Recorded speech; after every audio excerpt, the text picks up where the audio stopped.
Good morning. This is Les Walters.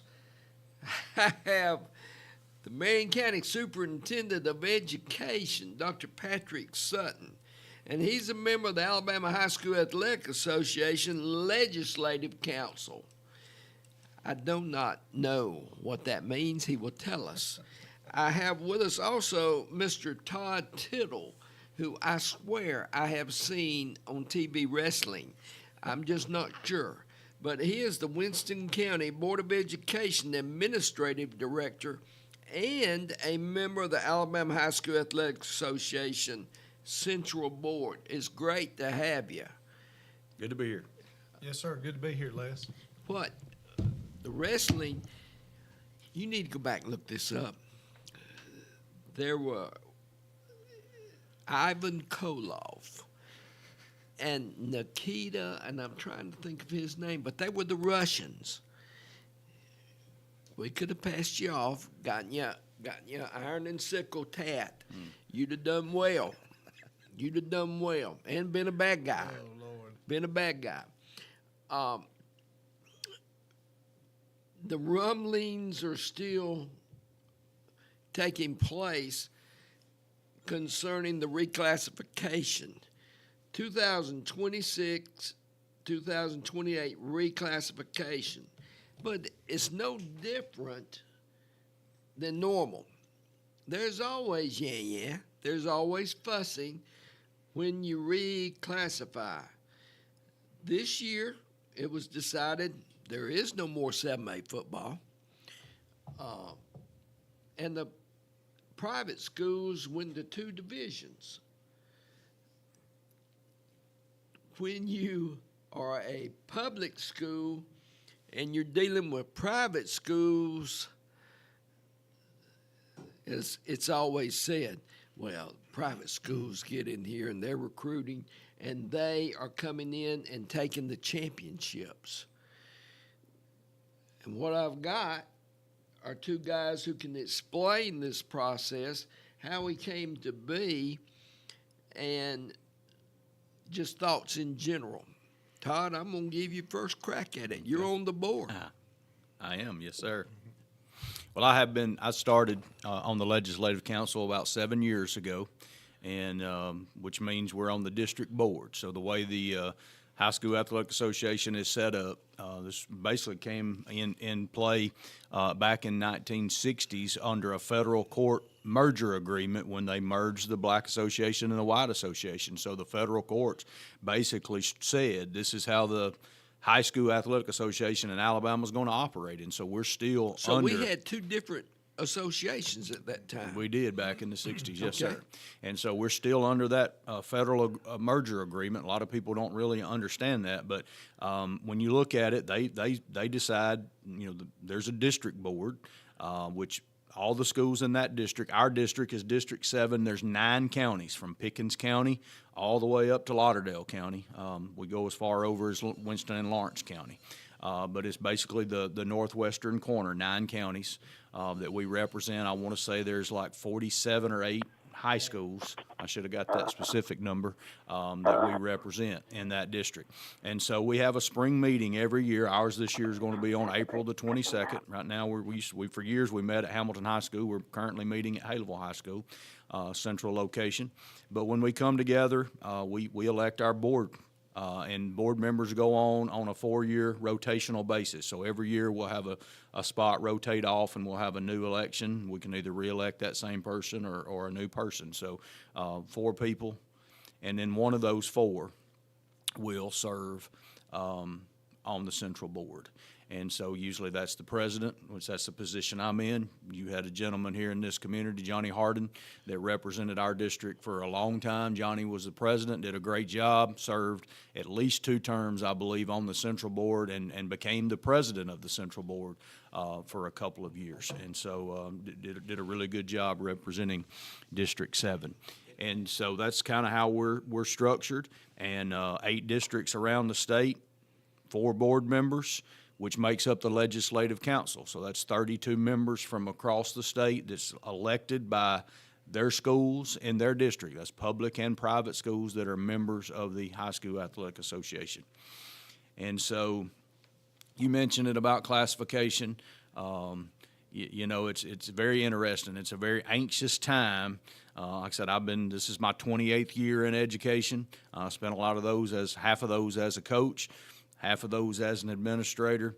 And regardless of which position you're in, you're always anticipating that new alignment that comes out, seeing if anything's going to change. And it doesn't change a lot for us in Northwest Alabama. One of the biggest changes that we've had in recent years was competitive balance. And so once they put in competitive balance, you had private schools that they may have baseball playing in one class and softball playing in a different class. So it would shake up areas just a little bit, or regions just a little bit when people would move, and so things would jockey out. But this was my first opportunity as a Central Board member to go through classification. Never, known it's gone on for years, but never really got to be in the room and see how it worked. But it's very hard decisions to make. No matter what, you can go back through history. Every time classification comes out, there's somebody that feels like they got the raw end of the deal. Maybe they thought they should have went one direction and they went another direction, or maybe the travel was a little further. But I will tell you this, they use what's called a regionalizer. It's a computer program that they plug the schools into. And basically it's strictly on mileage. And so basically what it does is it spits out regions. And so what I did learn. The computer does it? The computer does it based on mileage, average mileage. And so there is some subjectivity in the room, but what I've learned is it's not about matchups. It's about mostly about numbers of areas. So like when we got in the room, there may have been a 5-team area and a 3-team area based on average miles. And so we would discuss, well, it would be better if we had 2 4-team areas rather than a 5 and a 3. And so we would look and see, can we move somebody without changing miles? And so you can plug it into that computer program and it'll refigure the average miles. And you can say, okay, this area went from, say, 37 miles average to 41, and this one went from 28 to 32. So you could see how much it changed, and if it changed it a significant amount, we may say, well, that's okay, we'll live with 5 and 3. But if we could make it 4 and 4 without changing the mileage very much, we would do that. So that's really the only subjectivity that goes into that. They would try to, if they'd take the football regions and maybe split them and say these 4 are going to be in an area and these 4 are going to be in an area, but that's not always the case, especially with competitive balance. And of course, competitive balance brought 3 classification periods. We would classify after fall sports, after winter sports, and after spring sports, because you'd have to wait for the championship plays to end. But now that we've decided to put the private schools in their own playoff, we're trying not to use the word split because we're not split. We want to actually grow closer together, and there's some things that we're doing to try to work more closely with our private schools and give them the representation that they'd like to have moving forward. But they do. But again, they have the same opportunity. As we mentioned, they come to the meetings. Their folks have the same opportunity to get elected to the board as anybody else does. But anyway, that's just kind of a brief statement about how things go. But moving back now, we will go back to probably having 1 classification period starting in 2 years.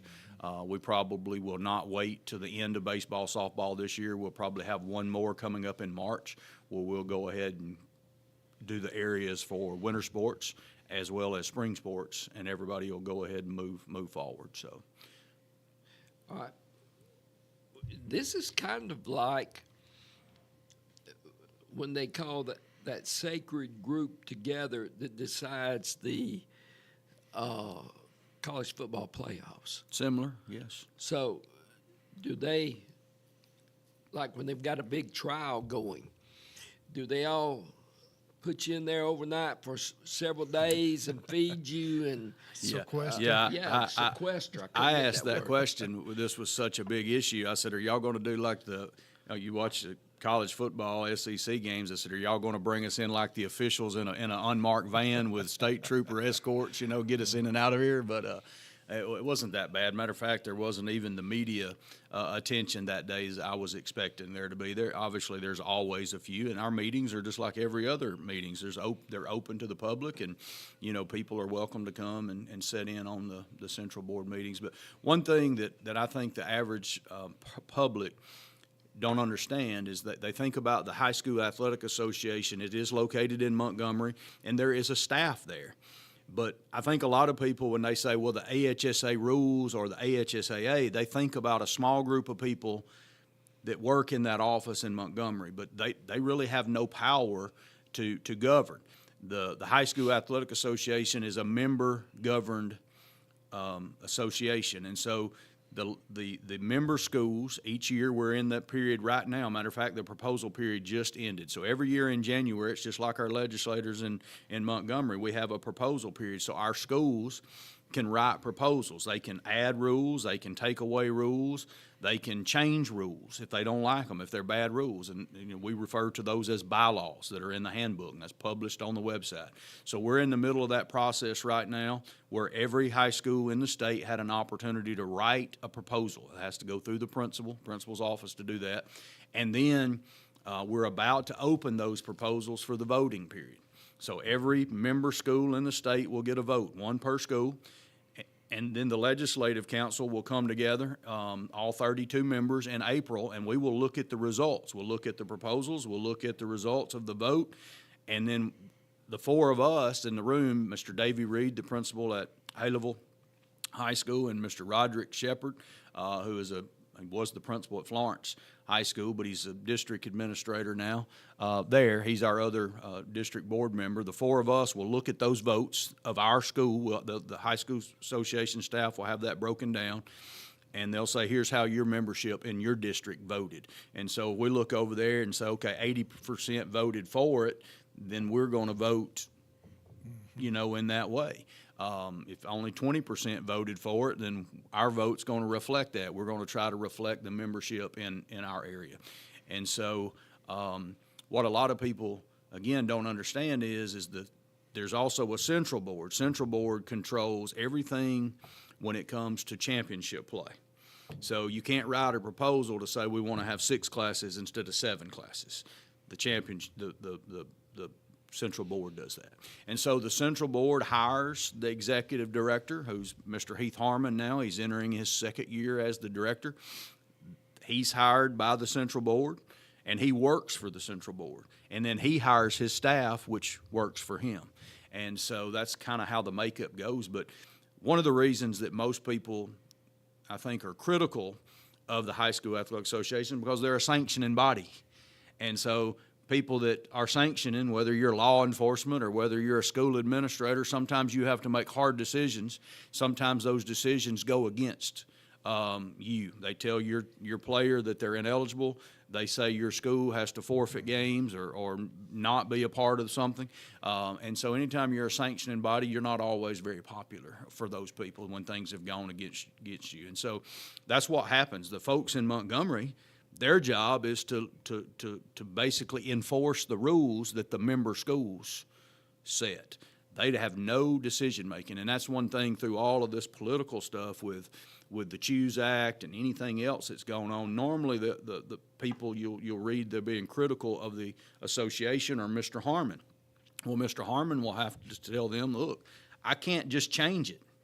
I have to go through our process. I have to listen to our membership. My membership makes the rules, and I enforce the rules. That's one reason that we've been protected for all these years. The association has been in play for 104 years, and it was started by, I want to say, like a handful of principals. I don't remember the exact number, but a number of school principals got together and formed the High School Athletic Association originally, and it's kind of grown to where it is today. But, so Mr. Harmon and his staff, all they can do is do what the memberships allow them to do. Sure. And they will make, there's been some you've read where, maybe there's not due process. Maybe the students or the schools don't have due process, but really we do have a system for that. And so Mr. Harmon and his staff are the sanctioning body based on the rules, so they may levy a punishment, a suspension or a fine or whatever. Well, the schools can appeal that. They can appeal that to the district board, which would be the four of us. We would hear the first appeal, whichever district they're a part of. So we're District 7, so any of our schools would appeal to us. We'd hear their appeal. And then if we uphold Mr. Harmon's ruling, then they can appeal to the central board. And so they get to come to Montgomery, and the 15 members of the central board comes in, and they get to plead their case, and then the central board. And so I've been a part of several of those over the last couple of years, and there have been a few that we have overturned and made changes on if we didn't feel like it was done appropriately. So our schools, they have a voice in the rules. They have the ability every year to make changes to the rules if they're bad rules or we don't like the rules, and they do have due process if they don't like the sanctions or the rulings that are handed down. So do you two ever just tell them sometime, this is a suck egg dog stupid rule? What were you thinking? We try, and the association does too. So every year all 8 districts will have that spring meeting, and they're starting to start. Matter of fact, I think the first one was this week. I can't remember which district it was, but Mr. Harmon and his staff will come to those meetings, and they'll educate folks. They have a meeting in the spring, principal and AD conference, and then they have another one in the summer conference in July for principals and ADs. And they'll get up there and they'll go over the rules, and they'll tell them, you need to be involved. You need to know the rules, number one, but you need to be involved. If we've got a bad rule, we need to fix it. One example is we used to have it wasn't really a rule change. It was the punishment for the rule. It was called the outside participation rule. So right now, we're in basketball season. So if a player in basketball went out on Sunday afternoon and played in a church league basketball game at the same time their season was going on, that was in a violation of the outside participation rule, and they would be ruled automatically ineligible for the rest of the year. Well, we decided that's a bad rule. People might not know that. It's an honest mistake. You played in a church basketball game or softball game. So what we did is we went back and said, okay, the first time there's going to be restitution. So if you play in one basketball game, you sit out one of your high school games, and then you go ahead and finish the year. Now you've learned the rule. If you break it the second time, then you're going to be suspended. But that was an example of taking a bad rule and making it better. And so we challenge our schools. We ask our schools to share that with their communities, to educate their communities. And again, if there's rules that you don't like, let's work together. I send out emails to our principals. I tell them, let's get involved. Let's go through one thing that we try to do is we try to make sure that every school votes every year on the proposal process. We want 100% participation on that, and we've really done a better job of getting schools involved. Used to, when I first got involved in the legislative council, we may only have 50% of our schools vote. Well, it's hard for us to look at those numbers. If only 50% voted, we have to figure out, well, how would the other 50% vote, or why didn't they vote? And so, yeah, but you're a lot better men than I would be. Amen. They don't care. Don't start. If they don't care enough to vote, it's just like an election. If they don't care enough to vote, I'd say these people care. that's right. And that's what's most important to me. And that's what we've tried to get them to understand, that don't just go in there and vote to be voting and not give it any time. We tell them if it's a rule involving football, sit down with your football coaches and discuss it. Same thing with the other sports. Now, again, we're from a small school, so there's a lot of sports that we don't offer. So we didn't have swimming and diving. So I wouldn't vote on a swimming and diving proposal because I don't have a dog. Well, you got football and basketball. That's what they counts around here. That's right. Baseball, softball, track. Cross country, track. Yeah. Right. So the things that we had and participated in as the principal, I would talk to those coaches and I would vote on those proposals. We're recruiting where most probably. See, I get hit with it all the time here, right here. And you see all these phones. I don't ask nobody who's calling. I don't care who's calling. I mean, if I don't like it, I hang up on them. That's right. Or I'll tell them go to where it don't snow. But the biggest problem we got, you go down to Prattville, and if somebody, we wanted a player from any school around here, had to go down one of them, family have to move here. Well, that's not true. They give them a scholarship. They go up here and live in dorms. I mean, and the family still lives down at home. Now, if I wanted that, you want to probably go out and get the best person, but they want the best athletes. That's what these private schools have been doing. Now, I'm not against the private schools. I've done 2 or 3 schools, filmed them, talked to the whole place. But that's what I'm talking about. But it's a shame. I seen Mars Hill come down here when they first started football, right here. And they were bigger than us because they just bigger kids. I'm talking about junior high, pee-wee. And it went no comparison. When they go out and get who they want, bring in and give them a scholarship, that's not right. And these boys can't do that. Yeah, and so there are some misconceptions about, the private schools. You hear the big topic is recruiting. Well, obviously recruiting is part of their livelihood because the law doesn't compel a kid to go to school at a private school. So they have to have enough students to fund their school. So they have to, just like a college. Colleges actively recruit. My son plays baseball at Bevel State, but there's a lot of students that go to Bevel State that don't go on an athletic scholarship. They go there because Bevel State has enticed them or recruited them to come there. And so the private schools, in theory, they have to recruit their student body. But where the issue is between the public-private that a lot of people don't really understand is it's the selection process. The private schools get to pick and choose their clientele. They sure can do. decide, okay, what student are we looking for? A good ball player. A lot of their private schools they have some sort of specific religious mission, and so they're looking at families and students that might fall into that category. Others are looking for they base themselves on academics, and so you've got to be a strong academic student. Obviously, you've got to be somebody that can afford to go to school there and pay the tuition. But again, if they choose to, if athletics is important to them, they can make athletics a part of it. Okay, you're a good football player. I can take you or I can not take you. And so when the classification process, we base it on students. That's really the only fair way that we can come up with. Every student that's in your school that could potentially play a sport has to be counted. Well, at our schools here in Winston and Marion County, kids by law have to come to our school, and if they live in our school zone, we have to take them. Yep. It doesn't matter if they have medical issues, if they have special needs, if maybe they need additional academic supports or behavior supports or mental health issues, whatever. We have to take those students.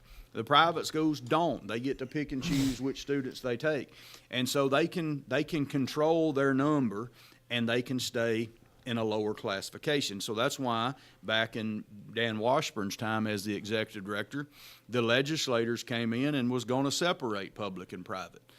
But the membership was okay with keeping them together, but they wanted something to level the playing field. So they put in the divisor. So that's where they counted every private school student 1.35. And so that worked good for a while. But as more and more private schools became involved in athletics and got stronger and stronger in athletics, the legislators came back again under Steve Savarese and said, wait a minute, I'm hearing from my constituents. We need to do something. It's not fair. We need to separate. So that's when they came up with competitive balance. Competitive balance has been in play for about 10 years, and that only affected the private schools. So basically they win so many games, they got bumped up a class. Some of the criticisms to the private schools on that was, one, the public schools didn't have to be competitive balance. So a public school could be dominant. I have one in my district, Addison. Volleyball's won 15 state championships. Most of those have been in 1A. Some of them been in 2A. They're currently in 1A. Well, you go to a Bayside Academy down in Mobile, They're now in 7A. They've won state championships, 1A, 2A, 3A, all the way to 7A. There's no cap on it. And so some of the private schools feel that it puts their kids at a disadvantage, unsafe, because they may be in number, they may be a 2A school, but they may be playing against 6 and 7A schools. And that's really an issue for safety when it comes to football, playing schools. So that was, one of the things that, led to the split is it become pretty evident that it's just not real possible, very difficult to try to get the two groups to be able to feel that this is fair for the public schools and this is fair for the private schools, and it's just hard to do it. Could I ask you a personal? Was your son play quarterback at? Yes, sir. He was a fine gentleman. Yes, sir. He got to come up and Your wife did a great job raising him. She did. She did. I mean, Les, I would say, I know one of the reasons you asked us to come here, and I won't say how much I appreciate Todd for coming. I'd ask him to come, and he's the perfect guy to talk about these things in what he does. But something that I think really kind of poured gasoline on all this is the Choose Act. And a couple things that Todd said I think are really important. I know myself personally, I'm not against private schools. I'm not against school choice. But now, so if you go and enroll in a private school, if they're accredited, then you can get taxpayer money to follow that child to that private school and pay the tuition. So now those private schools, they don't have to waive tuition anymore. They don't have to pay the kid or find some benefactor or whatever. They can just say, okay, you qualify for the Choose Act and you get taxpayer dollars to go with Madison that. Academy.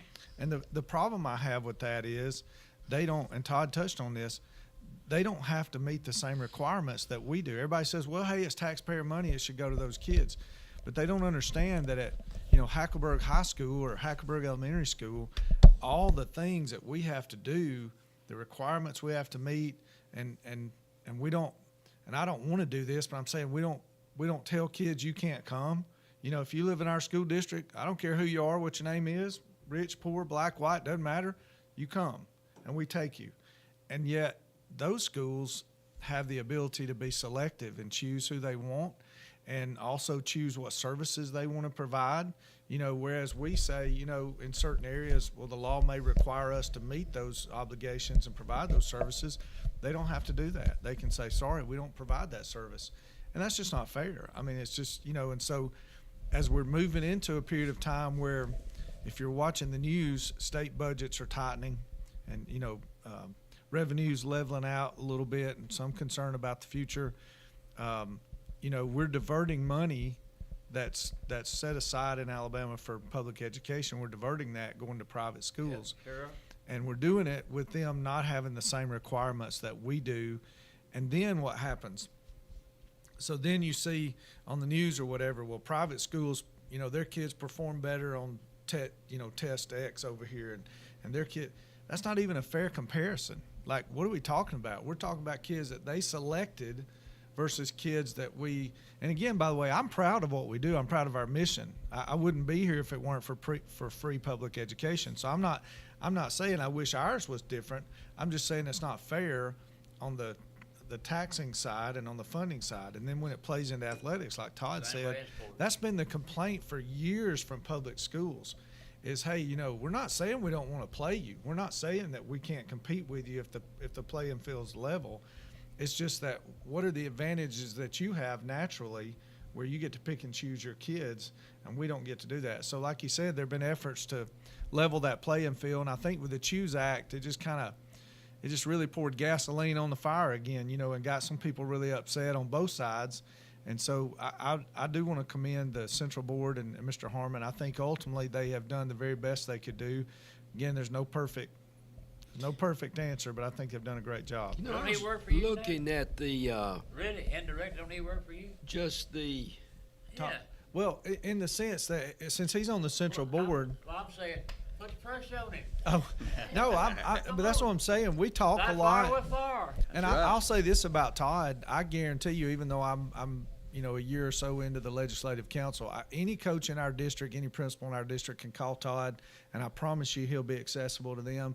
And he's kind of the go-between between the local school and the central board and the executive director. So, yeah, absolutely. And I've known Todd for a long time, and so like he was saying, a lot of times, and I go back to when I was young, I would complain about things as a young coach, and I really didn't. Thank you. I didn't realize that in reality, we were the ones making the rules. And I've seen days where, and I'm sure Todd remembers this too. There might be some controversial ruling that even maybe get statewide media attention, and then you might go to a state AD, athletic director meeting, or the summer conference, and I've seen whether it's Alvin Briggs or somebody else get up and say, "Look, here's the numbers. You voted for this rule by 80%. Okay, we just enforced the rule that you submitted, that you voted on, and you approved." And so when they say that, what do you say? Like, well, we did it. So and on top of that, what they'll do is they'll go to your school. Yes. And if you're arguing something, they'll say, well, right here's how you vote. Your school voted for this. Wow. Or again, your school didn't vote.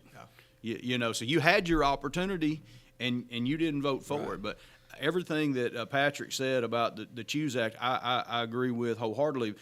My problem with our version of school choice is that there is a choice, but it is the school's choice. Mm-hmm.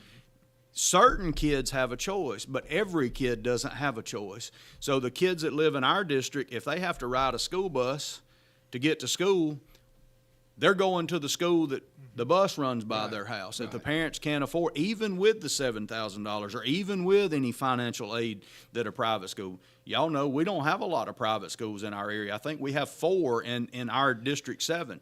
And so we don't have a lot of options for our kids, charter schools and different things. That's totally different in other parts of the state. Huntsville, Montgomery, Mobile, there's a lot of private school options and some really, really good ones. But the problem is that it's not fair for every kid. You could take 10 kids to that school that wanted to transfer there under the Choose Act, and they may pick 1 or 2 of them. Right. But they tell the other 8, we don't want you. You go on back to the public school that serves you. The same thing is true in a way for our public schools. If I live in this district and I want to go to, maybe I live in Winston County and I want to go to a Marion County school, those principals have to allow those kids, the district has to allow those kids to come in out of district. And every school system has their rules about how they're going to treat out of district kids. And yes, we usually take kids that are advantageous for us. If they're good students, they're good athletes, most public schools are going to take them.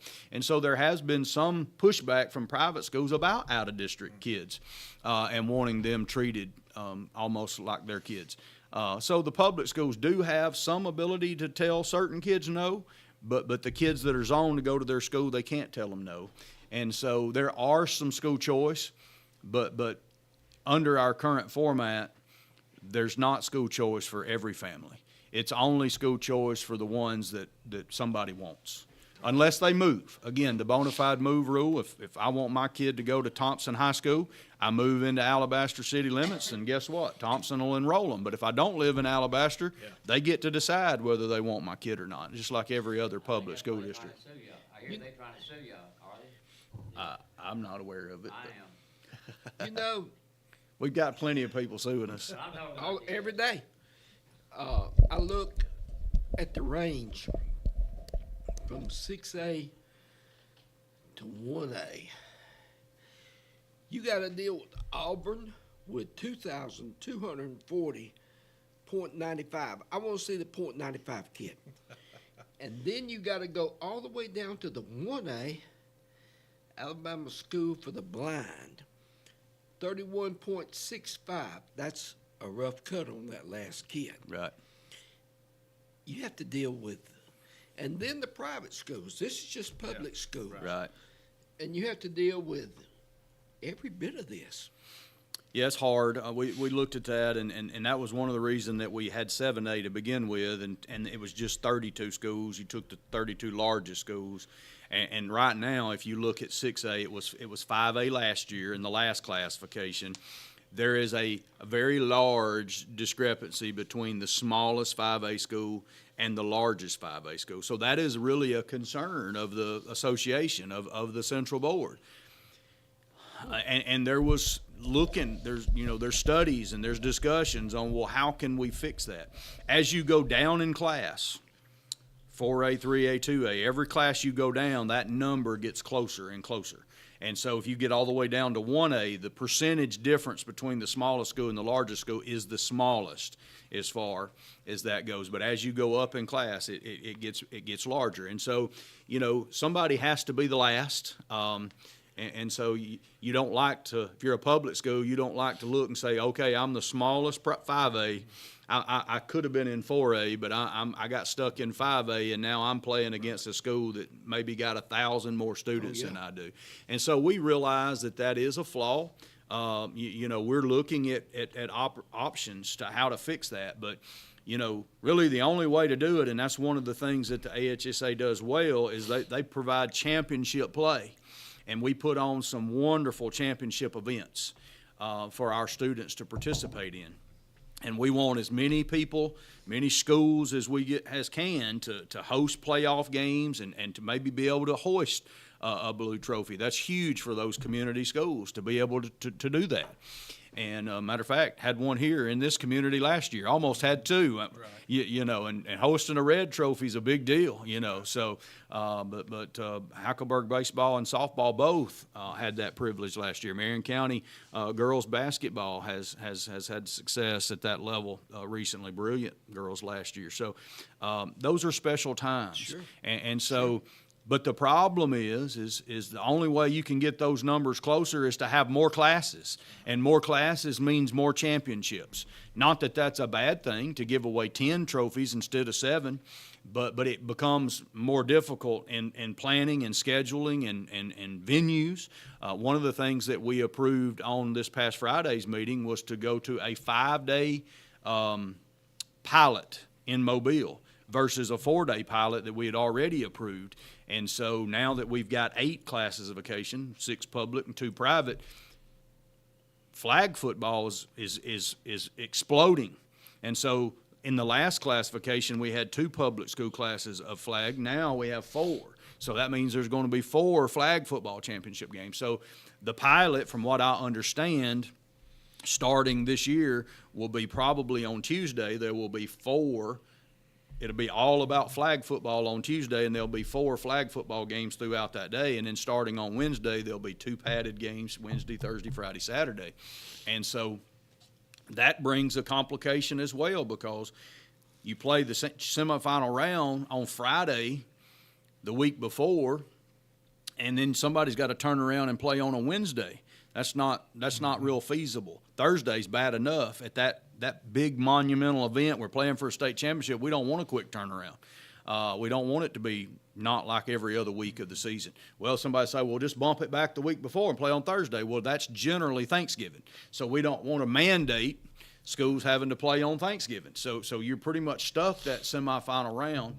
So that's why 7A had an open date, a bye week, because they had one less round, so they would play on Wednesday. Well, now, because of the 6A now proposal from their football coaches, they only had 32 schools. And so only 16 of those, 50%, were getting in the playoffs. Well, because of regional deals, they had some really good teams that wouldn't make in the playoffs. You had teams that you might have, like, for instance, in North Alabama in 7A football in 12 years, the region up here that Florence and all those schools are in, they've never won a playoff game. Wow. They've lost for 12 straight years. That means the number 1 seed in that region has lost to a number 4 seed in another region.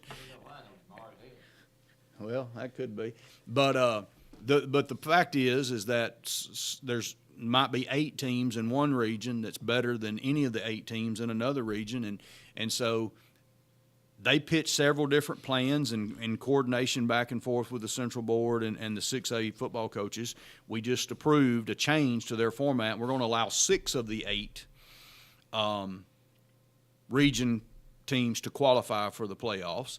And then the top 2 teams in each region will get a first-round bye, which should create some better matchups in the earlier rounds and give some teams that's never had an opportunity in 7A to host a playoff game to maybe get to host a playoff game. But what that'll do is it'll put them playing every round just like everybody else. So now what do you do with them? They can't play on a Wednesday, so they're going to probably move to the premier game on Saturday night.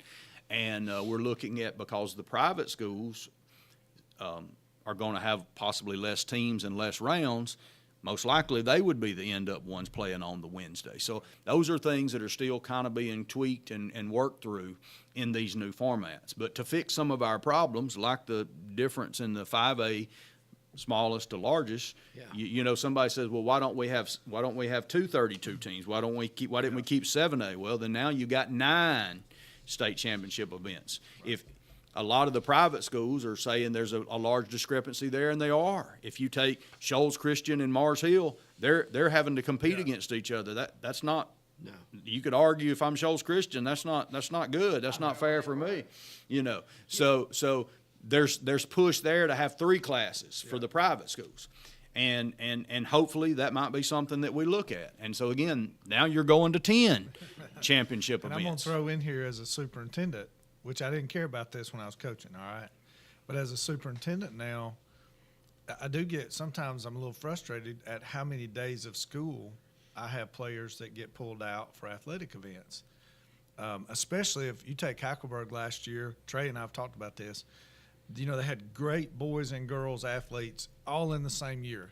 They did. Yep. Well, if you total up the number of days that they miss school, because they're going now the 1A school, if you're good in softball, you're going to be pretty good in basketball, and you're going to be pretty good in football. Same That's kids. just how it works. So that meant all throughout the year, I don't know how many days of school they missed for athletic events. Now, we celebrate the success, but as a superintendent, knowing that you get report cards that come out and evaluate how good your schools did academically, you know, you get a little concerned.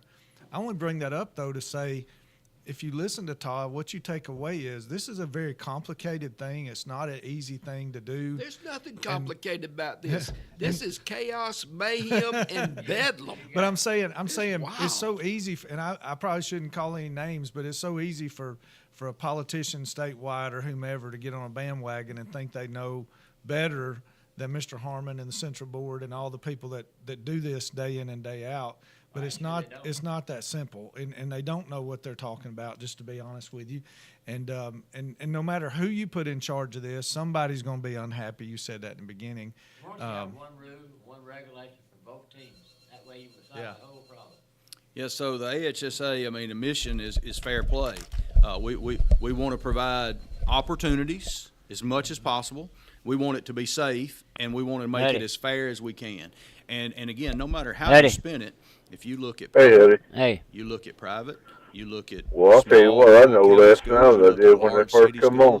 It's almost Well, impossible they're to real get good. one set of rules. Let them listen. You call back in a few perfectly minutes, for would you? everybody. And so you really need a lot of give and take, but most people want to take. They don't. Too many people want to give. Does everyone know this stuff like you do, Todd? You are amazing. Well, we wish more would. We wish more would, and that's what our mission, and that's one reason I agreed to come here today, is we want to take every platform we can to make sure that the average public person, I can't count. My wife gets sick of hearing me talk about it, and all the time that I've read and all the comments. You know, I try not to get overly emotional about the comments, but like Patrick said, maybe it's a representative, maybe it's, you know, I know the lieutenant governor's been very involved. Somebody's put an article out there, and then there's hundreds of comments from the general public, and I just read them.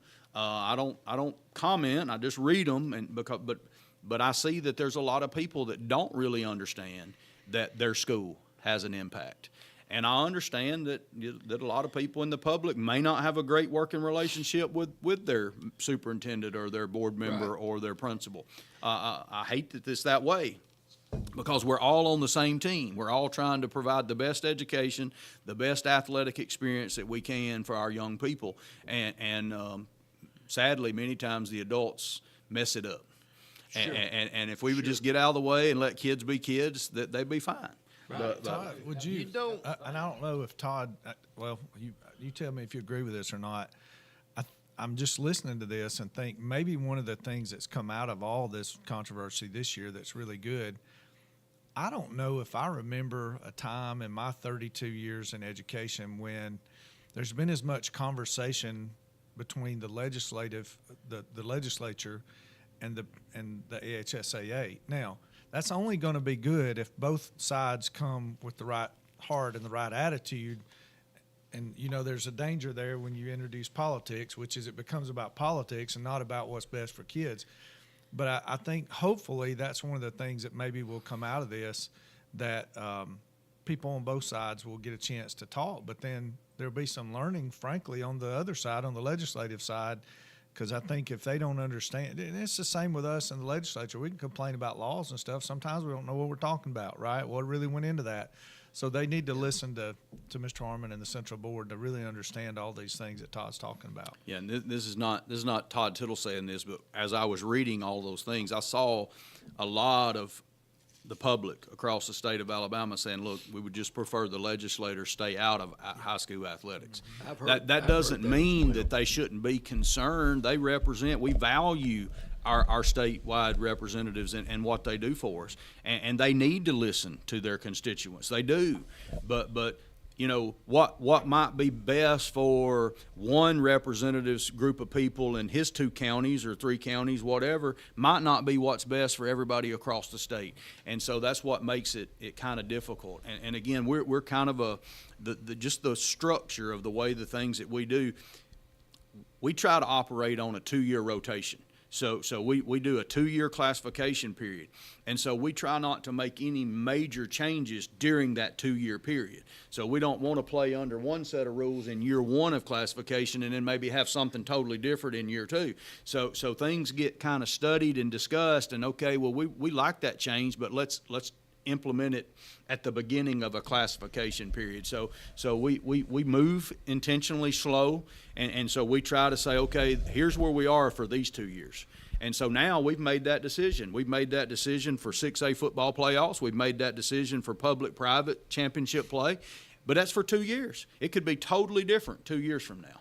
And so basically we've got 2 years from now to get everybody in the room, public, private, legislator, AHSAA, schools, and let's work on where we are today and what we can be 2 years from now to hopefully improve what we're offering. That's our goal. And I'll say this, I reached out, which Senator Gudger and I have talked back and forth on this issue, and he represents both of our counties and our district, and we're blessed to have him in the pro tem position he's in. Very much so. And I think he's done a really good job with this. The more I've understood what Todd's talking about and trying to understand where Senator Gudger's coming from. And so there are 3 bills right now that have been proposed in the legislature, I'm going to say aimed at the Athletic Association. None of those bills have advanced at the point, right now. And as pro tem, I know he can't just tell everybody, no, you can't introduce a bill. He has to work within those, those confines. But I think what they're doing, they're holding those bills and trying to create dialogue back and forth between the lawmakers and the AHSAA so that hopefully, I'll say this, I totally agree with Todd, we don't need them. So the bylaws he mentioned, remember, they're made by member schools. They're approved by member schools. They're enforced in the process created by member schools. We don't need legislators getting involved in that process. And you see stuff in the news, you've seen things proposed. The first bill that really got a lot of attention was, that was bad. And I'll tell you, I reached out to my group, Tracy Estes, Senator Gudger. I said, please do not let this bill become law. You can't do that. And so they've been able to put those things on hold. Let's try to have some dialogue, figure out what's really going on, and hopefully from that process, what I really hope is, like Todd said, that at the end of the day, the legislature says, hey, listen, we get it now. You guys do what you're doing, and we'll try to help you as much as we can, but we're going to stay out of your process and let you make the laws you want to make. And but again, there's a lawsuit filed by the governor and by the Speaker of the House over the Choose Act ruling. This actually takes that off the table because now that there's a separate private school championship playoff, the whole Choose Act issue really is not an issue, right, Tom? Well, the reason we had that rule in place, we had our financial aid rule, been in play for years, and it was only for a 1-year deal. So basically all it was just like our bona fide move. Our bona fide move is for 9 months. I think that's kind of weak, and I think people have abused that a little bit. It allows somebody to move from one school district to the other. They can make a temporary move for 9 months, and then they can move back home like they never had to move. The same thing was true about the financial aid. So if a kid wanted to leave a public school and go to a private school, they couldn't be induced by financial aid in year one. So they would have to pay their way in year one if they wanted to go, which made it some sort of a sacrifice by that family to make that move. But after year one, they could start receiving as much scholarship or financial aid that school offered and continue to be eligible to play at that school. So the only year that they wouldn't. But basically it was basically just a temporary just a protection to try to prevent people to entice or induce people or recruit people to come. And so once the CHOOSE Act, well, we had the Accountability Act before that several years ago. The Accountability Act was different because you had to go from a failing school, which Patrick mentioned about the differences between public and private. We're given a A to F grade, and a lot of that's got to do with our state testing that private schools don't have to do. But the Accountability Act, which was already what we thought was a good legislation that allowed students to leave a D or F school and transfer somewhere else, there was some stipulations that they could be automatically eligible. So if Winston County or Marion County had a failing school in their district, which we don't, we have great schools in both our systems, high performing, and we're proud of that. But if we were to have one school that was struggling and they had a D or an F on their report card, the board would say your school that you could go to would be this school. And according to the Alabama High School Athletic Association, if you left the failing school and went to that approved school, you could be eligible. Now, if you went to any other school of your choice, you had to sit out a year unless you bona fide move. But you could go to whichever school that board decided was your choice school to leave that failing school. So that's been in play for a long time. It was a good rule. And so you hear a lot of people talk about the CHOOSE Act. Well, why would you be against people being able to better themselves? Well, the CHOOSE Act's really not about bettering themselves. You could go from a high-performing school to a very low-performing school under the CHOOSE Act, and the federal or the state government's going to help fund that. Well, I went from a school that gave me all these opportunities to a school that really don't have any opportunities. Make that make sense. Right. But that's what the CHOOSE Act does. There's really no requirements. It comes back to money. Yeah, we're fortunate. He mentioned Senator Gudger and Tracy Estes, who covers Haleyville in Winston County, but we have Tim Wadsworth that covers the rest of our district. All three of those gentlemen opposed the CHOOSE Act and voted against it. One of, they were in a minority, obviously, that did that. But really what we need is we need the CHOOSE Act to be fixed, not maybe necessarily taken away, but one of the things that we don't need it to do is to go to what it was originally passed to do, is go to 100% in 27-28, where every student in the state of Alabama is available. The way it is now, it's need based.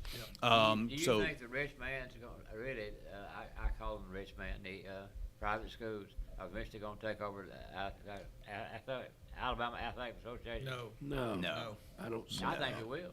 No. I don't They got see money. that. They got power. I think this decision is so important, and I think that's one of the reasons why. But I think, They're like Todd politicians said, you're talking to too now. but if you look at the leadership of the Athletic Association, it's voted on by the members, and the members are overwhelmingly public. So, I don't worry about that so much. I think you're wrong. I hate to say Well, that. and that's one reason, obviously, we can sit here and debate all day long, but the CHOOSE Act was passed, and the some of the public were for it because they all wanted the idea that if I want to or need to take my kid to a better place, I can do that. But that really wasn't. The average public, I think, is really starting to see the truth in the matter of the CHOOSE Act, and there probably would have been more pushback. There probably would have been more lobbies against it, just like the CHOOSE Act. I mean, we can sit here and debate it all day long, but there was back and forth between the High School Athletic Association and the legislators during the drafting of the CHOOSE Act. We were led to believe, we saw it in emails from representatives on their side to our side, that the wording was going to be exactly the same in the CHOOSE Act that it was in the Accountability Act. But when the bill actually passed and was signed by the governor, it had been changed from what we were told. So again, why that was, we don't know. But that what that did was allow them to basically interpret it different than the way it was intended on our side.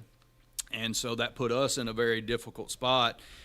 We wanted to enforce our financial aid rule, which had been in play for years. We had added the Choose Act wording to the financial aid before it was even passed, and it had been there for 2 years, but it didn't become a problem this year. Within all the reports, and when you heard the governor or the lieutenant governor, the AHSA rushed out and passed a new rule. No, we didn't. We had Choose Act had been in. The financial aid rule had been in play for years and had been being enforced. And the Choose Act had been added just like the Accountability Act 2 years ago. And so it was not a new response on our part, but basically because it had been signed into law, it put us in a difficult spot, and they tried to, say that, well, they think their bylaws trump state law. No, we never said that. We don't want anybody to think that we think we're above the law. That's what they think. They do, but we said all along that, look, if that's the law, then we're going to follow the law.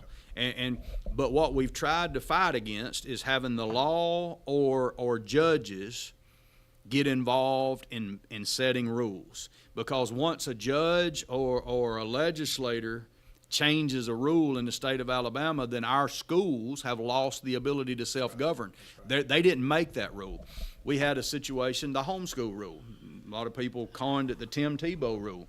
That happened under Steve Savarese. Well, the legislators basically come to us and said, hey, we want these kids, homeschoolers, to be able to play. We're going to pass a law.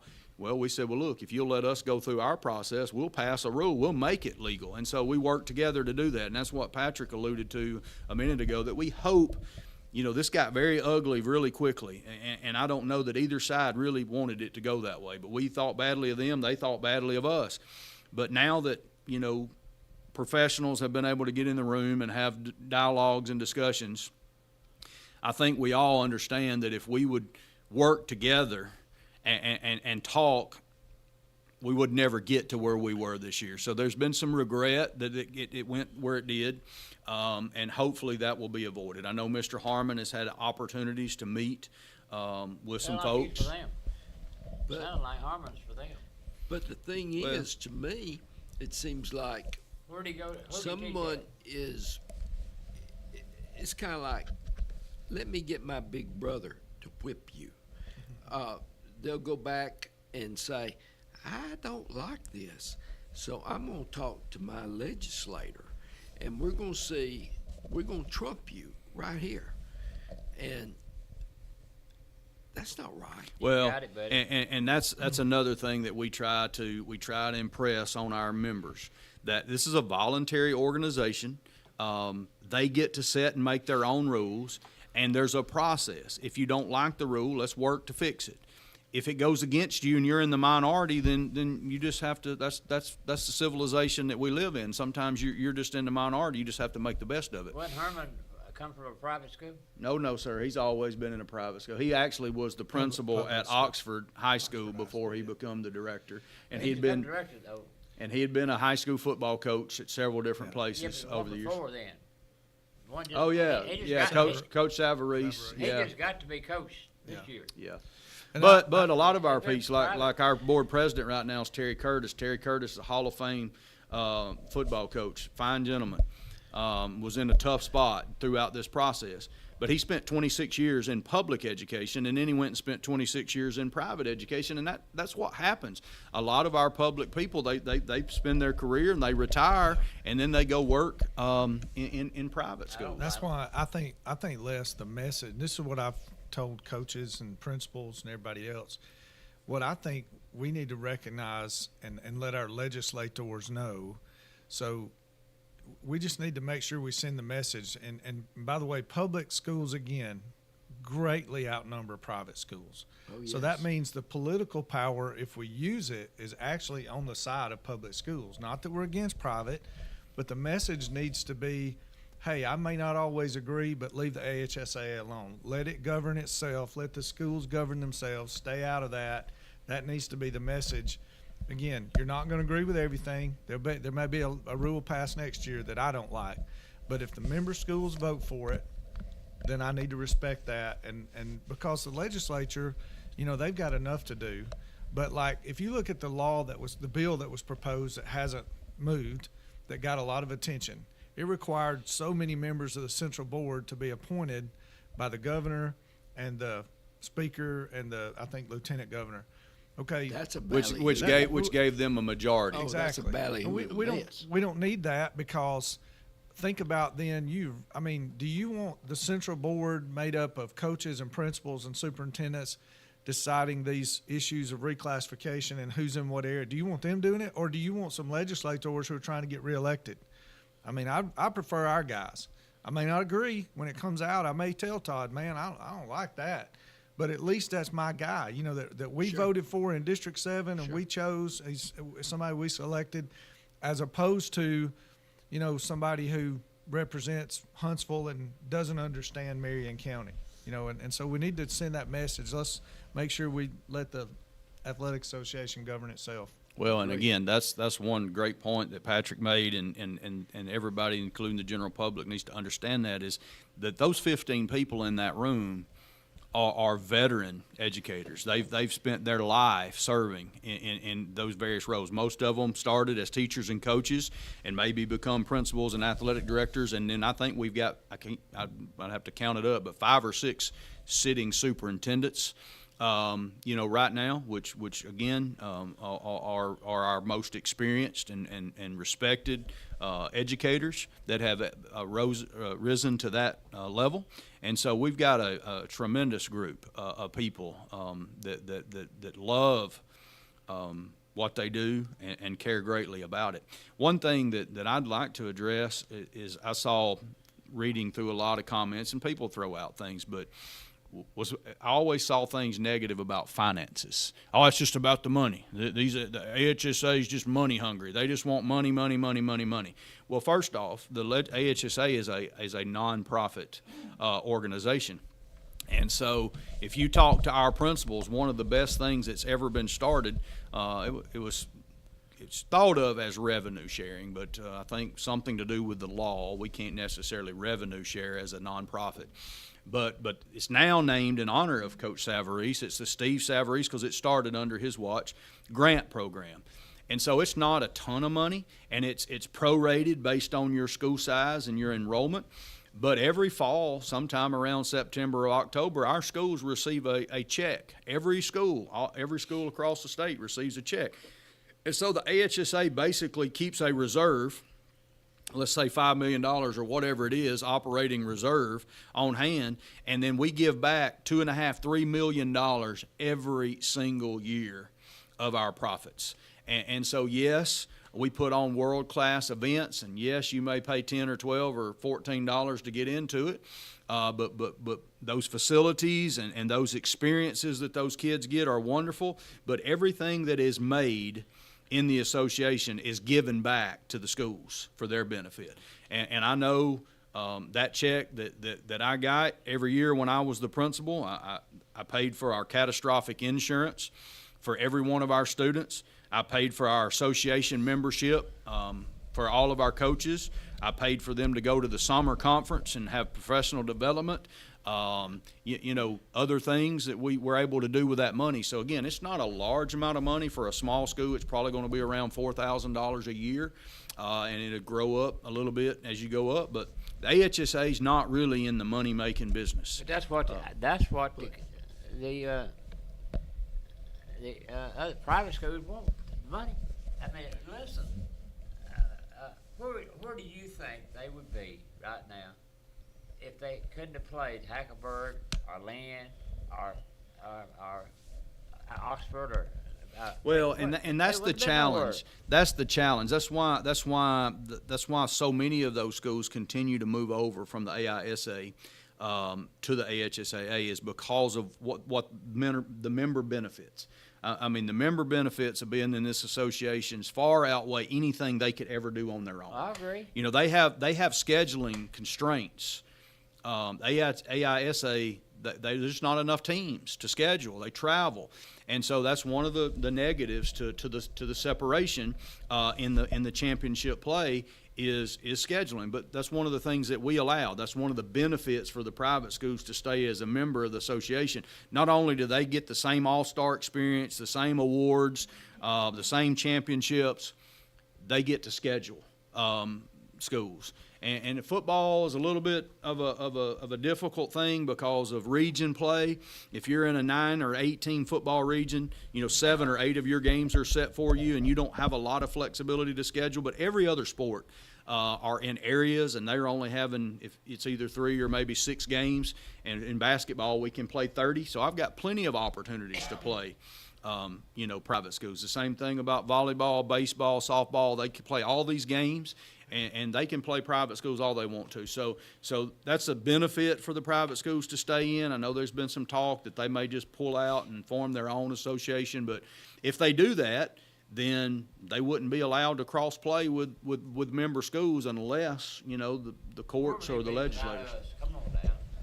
They wouldn't be nowhere. They couldn't, and that's why they want to stay in, and they want to continue to work with the association. And again, we want to work with them. We want to give them the best opportunity to have the best program possible for their schools, but not at the expense of our public schools. Sure. What about one thing, and I feel like you're going to tell me it's no different than going to the grocery store. Ticket prices have just, that's high. And then you got to get your heathens in with you, your little kids, and your wife. So we have local, I'm sure they have county coaches meetings. We have county coaches meetings. We actually have a conference that we're part of with a lot of the schools in Marion County and Franklin. Well, ours is actually the Northwest. It's Scott Berry and Hubbardsville in there, and then all the Marion County schools except Marion County. Marion County moved out now, and then Lynn.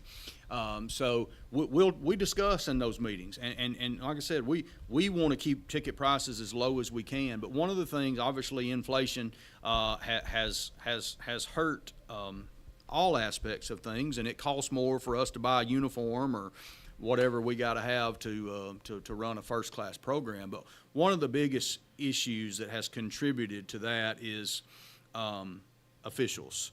We've kind of been in a difficult situation with officials. We've got an older generation of officials, and we're about to kind of probably fall off a cliff. That a big percentage of our officials are close to or at or beyond maybe their years. And so as they stop being able to officiate or start retiring, we're not having as many people come in. So they've been tackling that problem. They've been seeing it come for years, and so they continue to raise prices of officials. And so, you host a 1A football game on Friday night. You may have almost $1,000 bill right off the top for officials, and then you got to pay your ambulance service. That might be another $300, and any other security that you're having to pay. So it's hard to turn a profit at our smaller schools sometimes, and to paint the field is, it's gone up. I probably just from time Patrick and I started coaching, 25 years ago, what we paid for a case of paint to paint the field versus now, it's just unreal the difference. I thought about painting the field. Yeah, we might spend $3,000 or $4,000 or $5,000 a year painting the field. It's so expensive to run an athletic program, and look at a 4-night basketball game. Go look at what that official bill is for a 4-night basketball game, and think $5 a head coming in that gym's going to pay for that. It won't. Pay pretty good now, though. They do, but it's still not anything exceptional. Maybe $80 or something like that. They might get paid for a game, but obviously they get cut out of that too. So I'm ready to do it. And I'll say this, and I know you guys did this a few years ago. Our board we just opened a bid to put new lights on football fields for Phillips, Brea, and Gewa in Marion County High School, and we'll pretty soon be including Hackleburg and Hamilton in that. Those costs were so expensive that, and I said this Friday when I was up here, our board has never really done that. And, I can remember when I was head football coach asking the board to buy me lights, and I was told, no, if we buy you lights, we got to buy 4 more schools lights. But it's gotten to a point where, just take Phillips, for example. They really, really, really need new lights on their football field. It's going to cost, and we got a deal. We worked really hard to be able to do this. It's going to cost about $350,000. Yes, they can't do that. I mean, they just can't. Send your bunch out there and scrounge them up at night. They just can't. I'm just telling you, they just can't generate that. The 3 schools together, we're going to be. It's basically $1 million for those 3 schools. Now, look, we're not an affluent system. We don't have a lot of money. We're 125th in local funds for education. So, but we understood. Our board understood. They can't do that, so we can help them here where they can. But I just say that as an example. Uniforms, like you said, travel costs, officials, it's so expensive. And so that's a complicated issue because, like you said, you want to keep ticket costs low because you want people to come to the games because you want more people in the seats. But on the other hand, you got to cover your expenses. So it's hard to manage that. And, coaches do the best they can. And I'm glad he mentioned the Coaches Association. You have the Marion County principals and athletic directors, I think is what it's called, Coaches and Principals, Coaches Association. And they set ticket prices. They manage the Marion County tournaments in all the different sports and decide, and it rotates and all that stuff. Our office doesn't do that. And like I said, set ticket prices, select all county, all this kind of stuff. And then they have the Northwest Alabama Conference that some of our schools are members of. Hamilton used to be in the WAC, but they're not anymore. Now, again, we let those schools voluntarily choose if they want to be in the associations. We didn't tell Marion County High School they couldn't drop out of the NAC. That's their choice. But there's some benefits to being in those, I'll say that. So, that's all, again, self-governance. They're making those decisions locally. So. Well, and one of our biggest issues has been the transfers, and it's not just private schools anymore. It's public to public. We're seeing less and less community loyalty. Used to, we grew up, and that's where I'm from. I live in this community and I go to school, but we kind of refer to it sometimes as the travel ball mentality, where everybody wants to stack their team together, and then they sit around and say, well, let's go over here to this school and we'll win a state championship. So people are chasing. In the youth league, they're chasing rings and trophies, but now they're doing it in the high school, and they're stacking teams, and so it's an arms race really, and facilities are a big deal in that. I mean, if people come, it's almost like college where they're having with the NIL and transfer portal, they're having to re-recruit their teams every year. We're having to. In public schools, we're having to recruit the people in our community. If they look and think, okay, you don't have a coach that's good enough or cares about this program, or you don't have good enough facilities, well, we'll go over here somewhere else. We'll go over here where they've got nicer facilities. We'll go over here where they've got better coaches, where they spend more money, and where they got better athletes, where there's a chance to win. Where did you coach at? I coached at Lynn most of the time, but I also coached in Jasper for about 10 years as well. So. I didn't know. Norman Trout. Oh, yeah, he was my high school football coach. Yeah. That's one Harding away. 3 years. That's Harding away from y'all. He was pretty good. He was fundamental. Oh yeah. He didn't run the 4 plays. That's the 4 plays you won, man. Yeah, he did a good job. You got any more kids? I have a daughter that's a junior. Yep, and Patrick was talking about missing school a minute ago. Last year we made the regionals in all 3 sports, and I mean. It's a lot, and so we that's one of the things that come from our office this year. We ask our schools not to schedule more than 2 school nights a week, and we basically told them they couldn't schedule any during the school time play without superintendent approval, because we knew they were going to miss so much already for the stuff that the AHSAA requires, and we've discussed that some. One thing that's going to help that this year, we just voted on. We're going to move volleyball back like basketball, where they're going to be a sub-region round. So that the trade-off of that is, the negative is fewer teams get to go experience that regional event, but that regional event is going to be a lot easier to manage, because you're going to have half the team show up there now as opposed to before. So that'll make scheduling easier. That'll be less school time that kids will be away from school. So it is something that's, we want to have great events and we want to have great venues for our kids to play in, but we also take into consideration travel and loss of school time as well. So it's a hard trade-off. Are you campaigning for this job again? Well, I mean, I enjoy doing it, and I I'm think I'm you are honored. a I'm wealth honored of that these people have It's not the afforded same me way. this opportunity, and if they choose got me to more hair. continue doing it beyond my 4 years, I'll be appreciative of it. If not, I'm confident that they'll select somebody else that will go down and represent us really well and do a great job. So And your wife is just as soon you sit at home.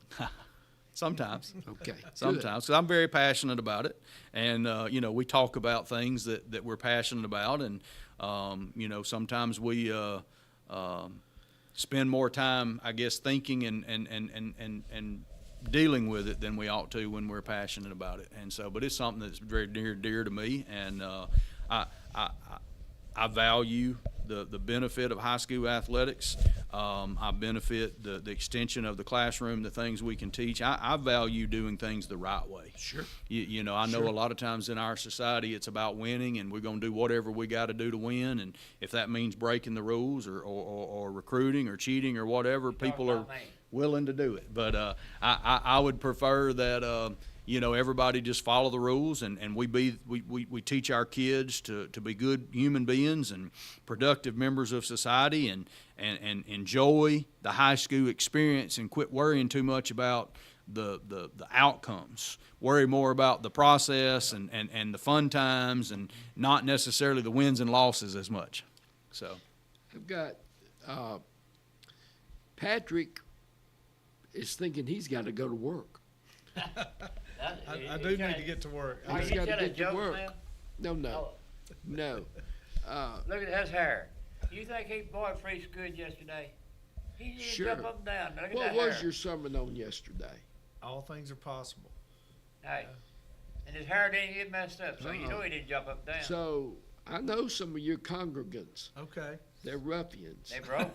They're He took him off ruffians. he took him off 3 times. No, I've got a great group. They're fantastic. Well, you've got to say that. They're I don't have to. Well, I'm biased. I've been there since I was 8. I wasn't preaching when I was 8, but I've been there since my dad, of course, Yes. years. So I'm biased. Who named it? he's blessed. That's what he That's is. long He before is. we came along. That's probably I- back in the 60s. You don't ever hear that though. Yeah. Yeah, that's been around a while. Yeah. You know, I Guys, play it, listen to him every Sunday. Okay. guys, I thank you for coming. Thank I you. enjoyed Les. it. Appreciate you doing it. That's your next state director right There you there. go. Oh, no. That'd be great. He does good. That'd be I won't great. tell y'all one of the hardest jobs in the state of Alabama is what Heath Harmon does. that's a tough job.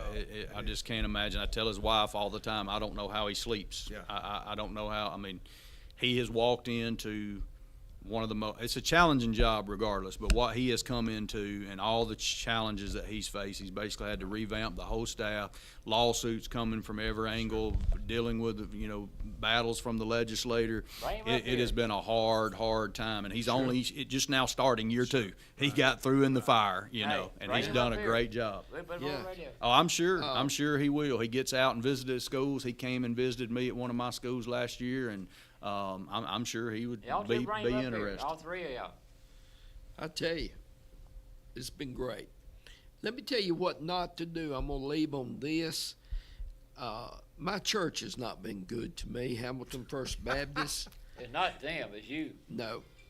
I have fallen twice at church, but last week, and I am still wincing, hurting. I feel like Mike Tyson took a shot in my ribs.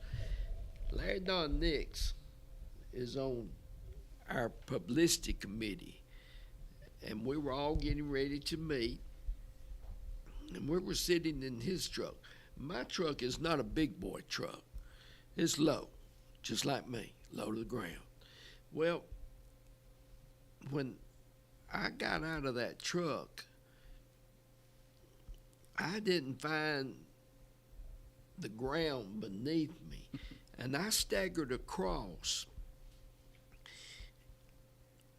Luckily, I did not hit the sidewalk, but I collapsed in a heap over there on the grass. I am still feeling it. It's awful. I knew you were quiet. but it's awful to get old. Hey, look here. It's awful to get old. Right there, you got yours. You fell dancing. Yeah, but I did not fell fall here. dancing. I fell out there on that concrete. Yeah, you fallen a lot, I and you're have. not even drinking. And I need to start drinking. I No, wouldn't fall as much. I stagger right. Guys, we had a great time. It was a great. I feel like anyone that heard this, perhaps they got some more insight. I won't say again how much I appreciate Todd, not only for representing us, but for coming this morning. When you asked me about this show and, you know, who I might bring with me, that's my first person. So he's extremely knowledgeable. He I'm does a glad great you job are. representing us. Yes, We have several Appreciate people in listen to us. and I feel like They might not anymore after today. Yeah, if He will fight for us. Yeah, absolutely. he will absolutely. fight for Yeah. us. No doubt. Because he's been small and big both. He sees both sides. That's right. And when you go from 2,000 to 30 something, I just want to see that .95 kid. Mm-hmm. Now, That's just so something. you know, I started to say that earlier. That is based on an average of 20 days after Labor Oh, Day. yeah. All of our funding is based on that. So I know you may be kidding around, but I Oh, make yes. sure you knew that wasn't just Yes. bad math. You know, that's how that average works out, Oh, you yeah. know, for 9, 10, 11. You know best than nobody. It's kind of like a ratio on Yeah. the Andy Oh, Griffith yeah. show, half a boy. Half a boy. Mm-hmm. You know Andy Did Griffith? you know he was a Oh, big Andy Griffith? Man, fan? I He love loves it. Andy Griffith. I love it. So We might need to get you up here. I have Andy Griffith aficionados. okay, Might need to bring You him might in. need to. I'd like to learn something. That's for sure. But I enjoy the show, and of course I'm a Matlock fan as well. My wife gives me a hard time about that one. I She like won't let Matlock. me watch it when she's around. So, but I love Andy Griffith. And, yep. So Thank you, sir. Appreciate you having us on. Enjoyed it. yes, sir. Enjoy it. Appreciate you having me. I have no idea what's coming next week. Nothing new here. We'll do something. I've been trying to get a group of women to come up here with me. I've got some rough women. I know They you do won't have come. rough weather. I They saw won't you come with up them. here. But I've got a group of really good women. Why don't you bring them? I saw you at that bar up our Tri-Cities. Oh, you've never seen me there. Well, it don't hurt Now, me if to you're lie. in there, I mean, listen, I if you're in there, that's different. And you're lying in front of a preacher. Well, listen, 2 of them. You're a preacher too? what church? Yes, where sir. you- Where you preach at? I preach at the Lynn Church of Christ. Been there for almost 6 years now. You know, I do about 3 or 4 Church of Christ churches every Sunday. I put them on. Yeah, If but they you're would talking just about send being me- to the bar. Huh? You've been in the bar. They've got a lot. They need to heal you. Well, I hadn't been in a bar. I hadn't been nowhere. I've been hopping around on concrete. I ain't like you. I mean, truthfully. Hutty, I never know. 2 preachers. That was pretty neat. I hope you get on your congregants every Sunday. I hope they curling up their toes. I hope hope you they don't do are. one thing. I hope you don't preach on timing like Todd does. I mean, Patrick, pastor does. well, be like Barney, just never I seen him take up never can preach enough on sin, right? Never can preach enough on sin. You know what? Guys, enjoyed it. Yes, sir. We got to Thank get y'all. out of Thank here y'all. Jimmy, come on back here. and go to work. Go to All right, work, man. do our job. Thank y'all. That's right. This is just our sideline. All right, we got Jimmy coming in here. We're gonna get you. How you doing, sir?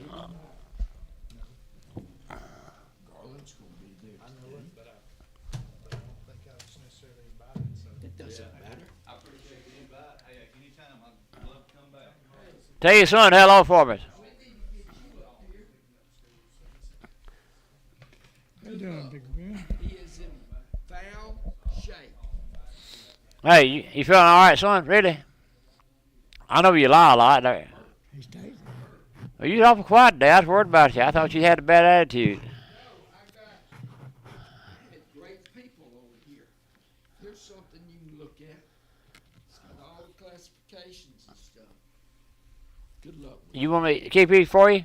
You can have it. Jay, I will holler at you. All right, buddy.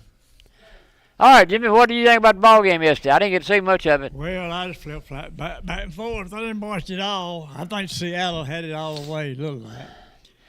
New England couldn't get nothing going. I got this tip service. I don't gamble, but I got this tip service that I've had for about, I guess, 20 years.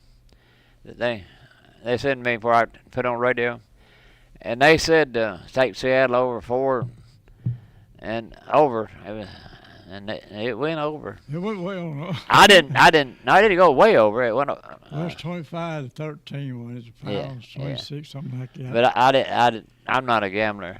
Cause I figured, well, it might be a close game, but Seattle New England just couldn't hold them. He's up and down the field all night. But I don't know where Seattle really. I mean, New England should have even been there or not. Well, I don't like neither one of them, to tell you the truth. Well, no. I mean, really.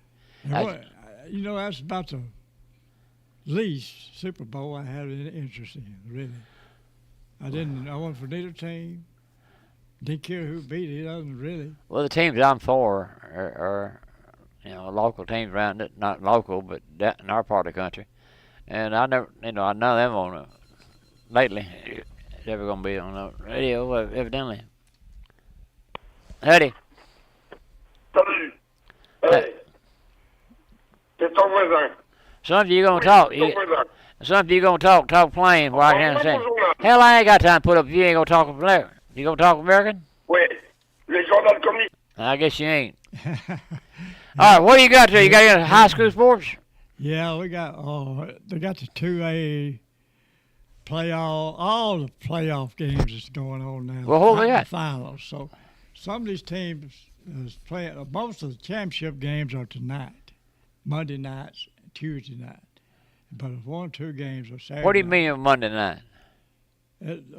Huh? What do you mean high school? The area games, this is championship games, be played tonight, some, and tomorrow night. All right, who got? Decide who's going to go on to the okay. area winners. The winners, who it don't matter now. If you're in the area championship game, you're going to either be playing one more game. If you win, you stay at home. If you lose, you got to travel. So now each team is playing each other. They're going to wind up with one more game regardless. Well, you got who? Where are they going to play? Well, they don't know yet. They got to find out where they're going. We'll have them tomorrow probably. Everything. All right. What do you got now?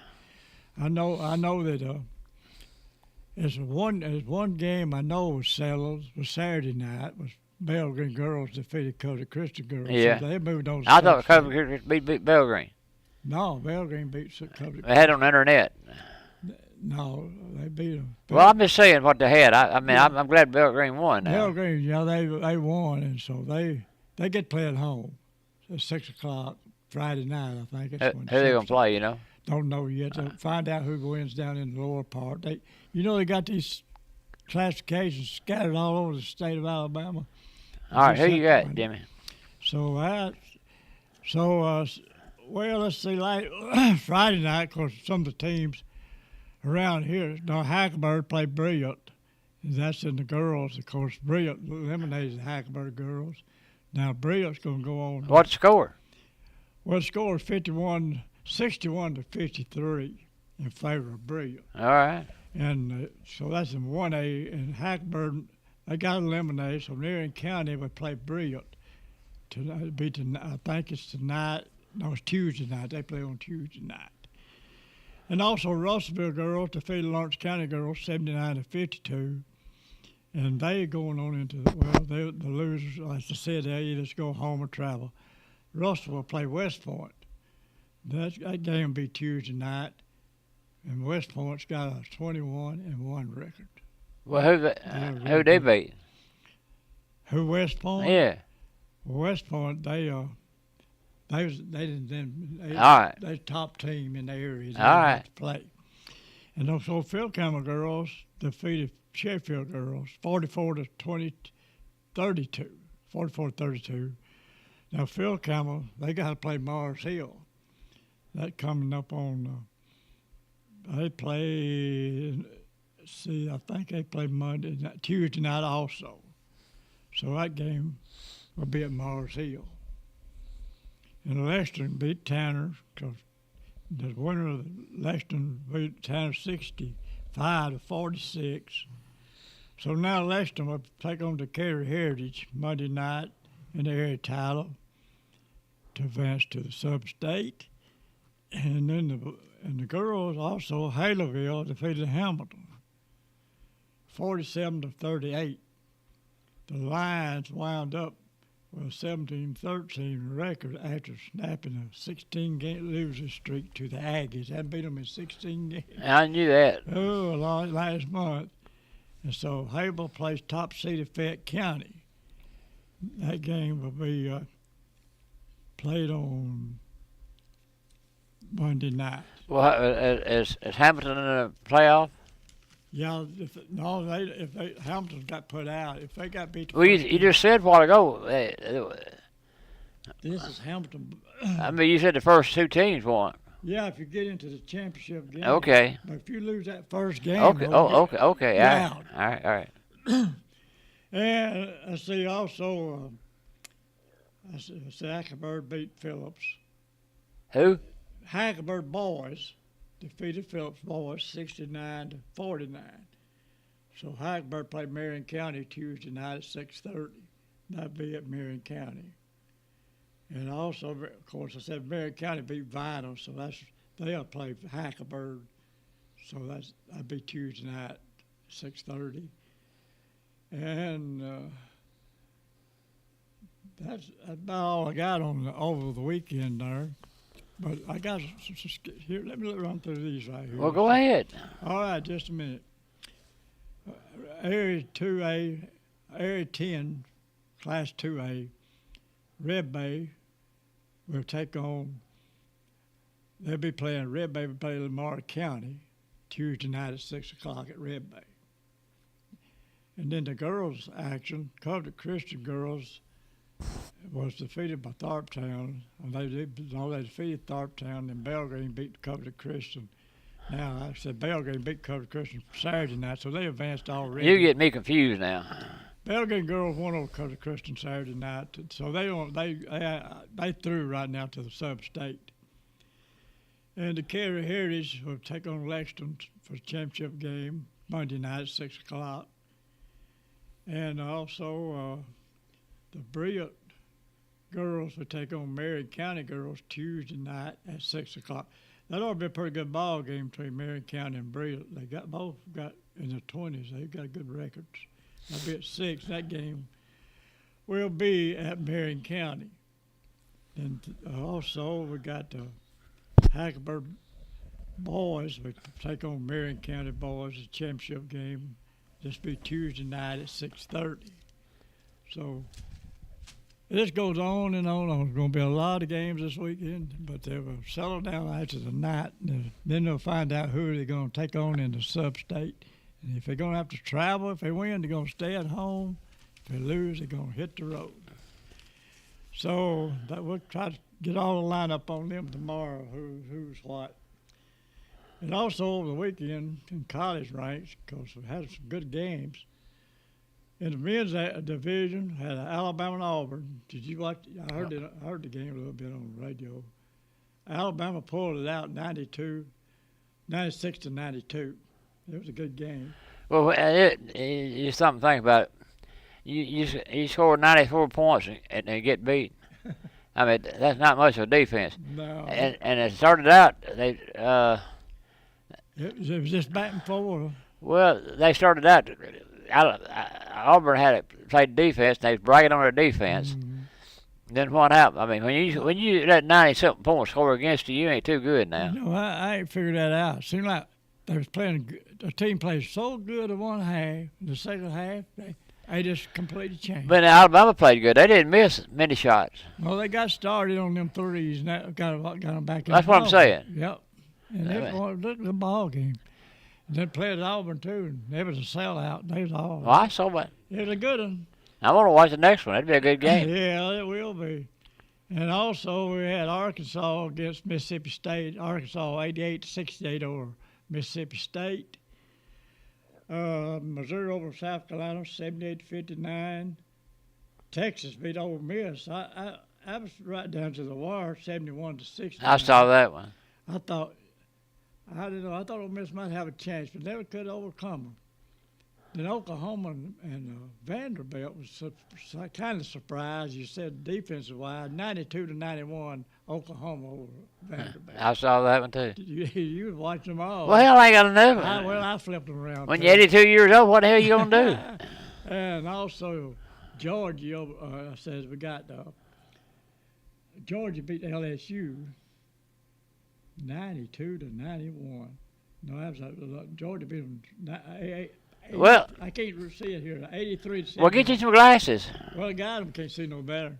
I go to the eye doctor. Well, Friday. Anyway, it was Tennessee and Kentucky. Kentucky 74, Tennessee 71. And Florida beat A&M. Didn't have any problem. Well, how much?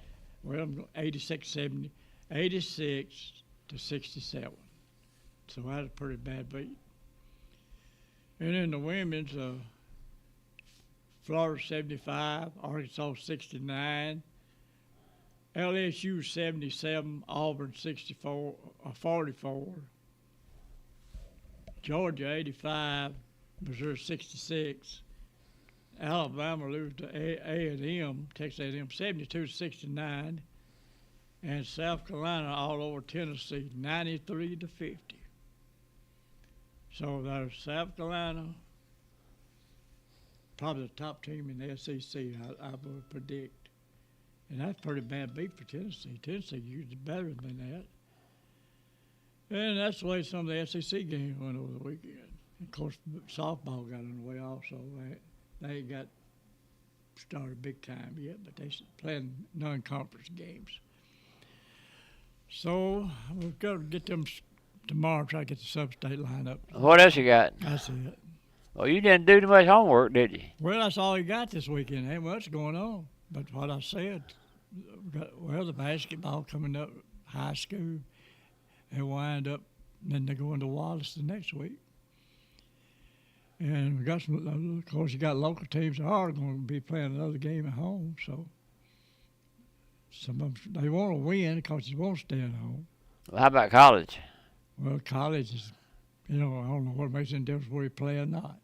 Well, I mean, you figured if you went down to Auburn would win at Auburn. well, I'm just asking Jimmy. I mean, I had the whole weekend. I know we had to have some sports more than that. Golf, anything like that. Oh, golf. I don't watch much golf. Well, I mean, people do. Well, I know. Well, I can get it. I can get soccer. I can get golf. I can get hockey. Well, but I don't keep up with all that well. Well, people do. Cause ain't nobody in soccer or any sport. Well, they do golf now. Now who plays golf? About everybody in North Alabama. Come on, Jimmy. Well, hey, I keep up on it if you want some golf. Well, I'm just trying to get to sports. I mean, all I was trying to do, son, is more than high school. And I ain't getting on to him. I'm just trying to get my sports off here. On the weekend, you got a lot of sports going on. Did you see golf over the weekend? I didn't, but I have watched part of it. The tournaments is now getting underway. It's too much. It was too much for me to watch golf when I had to watch. When I watched 4 basketball games, I watched the Pro Bowl, and then something else I watched. But that's what I was trying to say. It's hard to keep up with all 3 of them. You're watching everything, That's what I try to jump here to there watching. And I don't know. It's hard to keep it all up. Of course, in golf, now, golf ain't like it used to be. I don't know any of these guys that's playing golf. Well, it's very few. Jimmy, there ain't many people 86 years old. And you ain't supposed to know nobody. Most of them done died off, like me, going to. But the young generation coming up, you got other young people listening too. I started getting to see who won the golf, and I see who won the car race over the weekend. Well, yeah. And all that. The racing's fixing to start all over again now. Well, that's what I'm saying. There's going to be a lot more going on. I mean, I ain't getting on to you. I'm just saying. I know what you're going to We're trying to get sports. Well, I'll get about a 30-minute program. We'll cut them all down. Get everything, I'm not fussing at you, Jimmy. I'm just trying to say, you know, people want to listen to your sports, and we ain't got nothing but high school and college, and we ain't got much of that. All right, Well, anything else, buddy? I'm fixing to wind up anyway. Oh, no, that's all I got. All right, folks. You done heard me talking all day, so I'm gonna go. I'm glad the superintendent and Mr. Tittle come up. I'll listen to some of that. They get all that cleared out over all these private schools and everything. Well, no, I don't know. I listen to them talk. To me, it's just what I pick up. The private schools are still trying to control the association, and they want their rules instead of our rules. If we don't have one set of rules, everybody stick with one set of rules. That ought to be just dumb and simple. I mean, if they gonna how they recruit, we can recruit. If they can't do it, they can't do it. You know, I mean, if make things complicated, just make it plain and simple. And that way you can't stack all athletes in there. They saying that they got to pay, and they want more benefits, but I don't see our schools paying the athletes. What I was saying. You talking about public schools? Yeah. No, I don't either. Well, that's what I'm saying.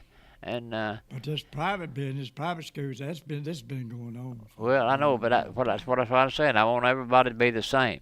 If one can do it, all can do it. Yep, one's gonna do it, all should And do it. and it's like when I get upset, one can go to. Reason I don't care about it, but I read where, like Mars Hill, you got a bunch of athletes from Prattville up there, put in a hotel and a dorm. Well, their parents here have to play against them parents, and our parents have to raise our kids. Are you following? Yeah, and you know, if you put them in a room now, you got to feed them. You got to keep them. And warm and the whole ball of wax. Where our parents have to do it. That's just about just what I'm about to say. It's not scholarship. That's what I'm saying. Come in there and get everything took care of. And it's not fair. No, it's not. That's fair. what I'm saying. And, you know, that's what I was going about. But you know, it's got, started out pros to get paid. Then the college. Well, they've run played. it. Who done that has screwed up the whole sports. Then down to the high school teams. They just screwed the whole sports up. Same thing. It's you know, when I watch football and I watch basketball, I don't get excited no more. I don't either, because there's no interest like it used to be. You know them guys out there ain't gonna kill themselves. They know they're getting big money. Why they won't get out there and kill yourself? Well, I'm just saying that something's gonna happen on that. And stop it. But that's why I'm talking about the other sports. You might want to get your other sports going, because I think that something's going to happen on those other sports. Because people that like me get tired of seeing the rich the kids get more money and all that stuff. I heard y'all talking this morning. I remember you talking about a kid playing high school ball. Go out here somewhere, then play a church league or something. Then in high school you couldn't do that. That's illegal. You couldn't do both things. So they changed that, I read, in certain ways. Hutty.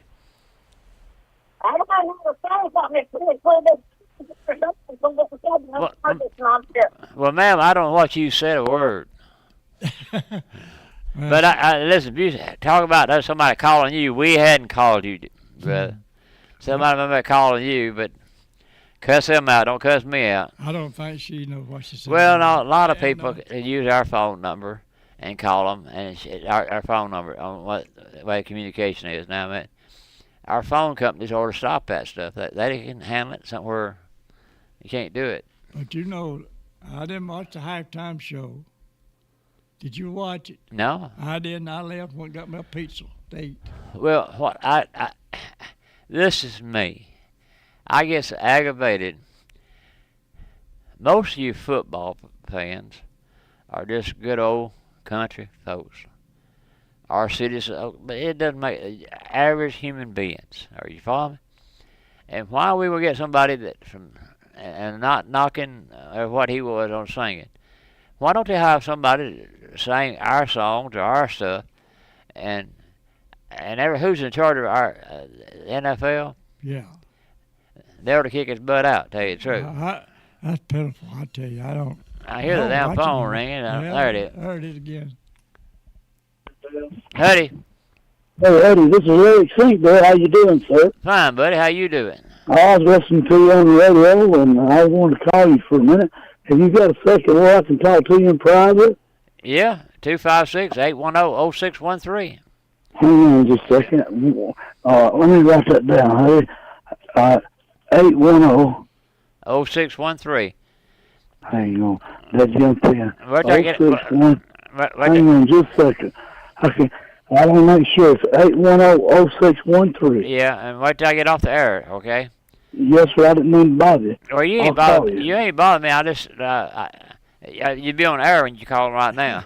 You know what I mean? Yes, sir. I understand now. It's something to do with me and you, and it's something real good. It ain't bad. I promise you. I'm gonna be cussing on the air. Ain't no problem. Ain't no problem, brother. All right, thank you, sir. I'm sorry to bother you. Bye. All right. What you got now? What were we talking about? Hell, I don't know. We're talking about paying players and all that kind of stuff. But I'm talking about sports. yeah, what did you say? Before that guy from Tennessee got arrested for killing his girlfriend over the weekend. Do what?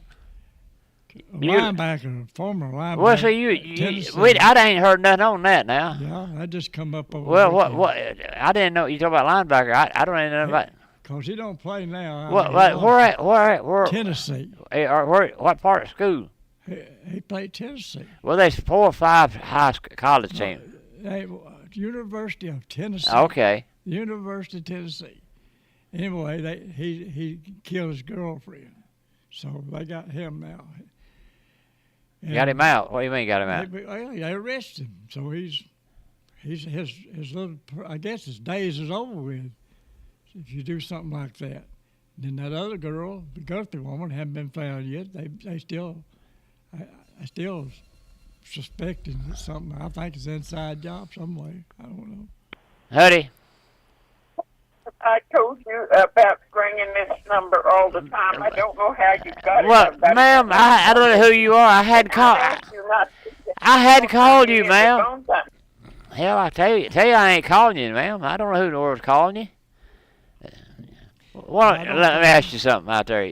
Who's calling that poor old lady? Ain't you ashamed? What if that was your mama or your grandma you was calling? I mean, really, how would you like somebody to do your grandma that way? I mean, hell, nothing else aggravate me. Don't aggravate them. You aggravating her, and you ain't aggravating me. There's somebody just want to. Well, I know it, but I'm just trying to talk to them. Hell, they hearing us. That's why they're doing that. I don't blame me. I'd cut us off a long time ago. What else you got? What do you see old Dick Vitale Saturday? Did you at Auburn? Well, I saw him. I watched the game. You talk about me and you old. He's up. Well, I didn't like him when he was young, but now I really, he don't do that bad a job now. I mean, really, then. You know, some people you like, some people you don't like. Most people don't like me, so I understand that. Yeah, that's happening. And so, see, everybody gets old. You know, he's 78. Yeah, I know. That's what I said. He's getting on up at his age, and cause you saw all this. Why didn't you write all this stuff down? He looked like he wasn't moving around too good. I mean, but he's still trying to go. That's the main thing, I guess. All right, folks, we're going to have to get out of here. We ain't got more sports. All right, we'll talk to y'all later.